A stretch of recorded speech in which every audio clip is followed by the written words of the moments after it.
राधे राधे। मोहिनी एकादशी कथा। धर्मराज युधिष्ठिर बोले कि हे श्री कृष्ण, बैसाख मास के शुक्ल पक्ष के एकादशी का क्या नाम है तथा उसकी क्या विधि है, ये सब विस्तार पूर्वक कहिए। श्री कृष्ण भगवान बोले, हे धर्मनंदन, मैं आपसे एक पुरातन कथा कहता हूँ जिसको महर्षि वशिष्ठ जी ने श्री रामचंद्र जी से कहा था। श्री रामचंद्र जी बोले, हे गुरुदेव, आप मुझे कोई ऐसा व्रत कहिए जिससे समस्त पाप और दुख नष्ट हो जाएं।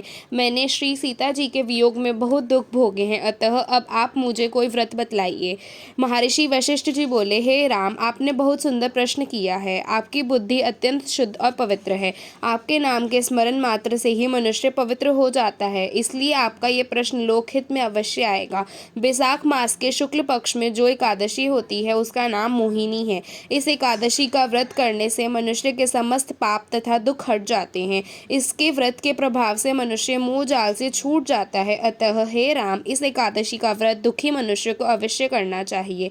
मोहिनी एकादशी के व्रत में मनुष्य के समस्त पाप नष्ट हो जाते हैं। अब आप इसकी कथा को ध्यान पूर्वक सुनिए। सरस्वती नदी के किनारे एक भद्रावती नाम की नगरी बसी हुई है। उस नगरी में सोमवंशीय धृतमान नाम का एक राजा राज्य करता था। उसी नगरी में एक धन धान्य से पुण्यवन एक वैश्य रहता था। उसका नाम धनपाल था। वह अत्यंत धर्मात्मा तथा विष्णु भक्त था। उसने नगर में अनेकों भोजनालय, प्याऊ, कुआं, तालाब, धर्मशाला आदि बनवाए। उसने सड़कों के किनारे आम, जामुन, नीम आदि के वृक्ष लगवाए। उसके वैश्य के 5 पुत्र थे। उसका सबसे बड़ा पुत्र अत्यंत पापी था। वह वेश्याओं की संगति करता था और अपना समय जुआ खेलने में व्यतीत करता था।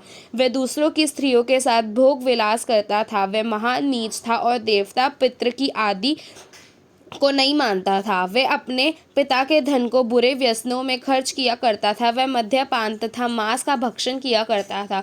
इस पर उसके पिता और भाइयों ने उसे घर से निकाल दिया और उसकी निंदा करने लगे। घर से निकलने के बाद वह आभूषणों तथा वस्त्रों को बेचकर रहने लगा। धन नष्ट हो जाने पर वेश्याओं ने उसका साथ छोड़ दिया। अब वह भूख और प्यास से दुखी रहने लगा। अब उसने चोरी का विचार किया और रात्रि में चोरी करने लगा। एक दिन वह पकड़ा गया, परंतु सिपाहियों ने वैश्य का पुत्र जानकर छोड़ दिया। वह दूसरी बार फिर पकड़ा गया और राजा ने उसे कारागार में बंद कर दिया। कारागार में राजा ने उसको बहुत दुख दिए और उसको नगर छोड़ने को कहा।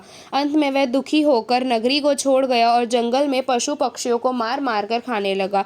फिर बहेलिया बन गया और धनुष बाण से पक्षियों को मार मार कर खाने लगा। एक दिन वह पापी भूख और प्यास से व्याकुल खाने की खोज में निकल पड़ा और कौटिन्य ऋषि के आश्रम पर आ पहुंचा।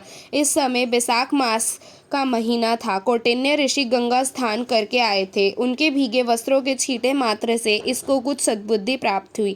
वह पापी मुनि के पास जाकर हाथ जोड़कर कहने लगा, हे मुनि, मैंने अपने जीवन में पाप किए हैं। आप इन पापों से छूटने का कोई साधारण और बिना धन का उपाय बतलाइए। तब ऋषि बोले कि तू ध्यान देकर सुन। तू वैशाख मास के शुक्ल पक्ष की एकादशी का व्रत कर। इस एकादशी का नाम मोहिनी है। इसके करने से तेरे समस्त पाप नष्ट हो जाएंगे। मुनि के वचनों को सुनकर वह बहुत प्रसन्न हुआ और मुनि की बतलाई हुई विधि के अनुसार उसने मोहिनी एकादशी का व्रत किया।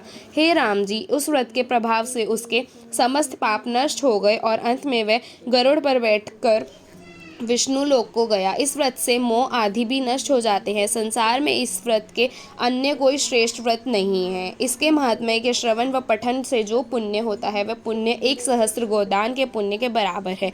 श्री राधे।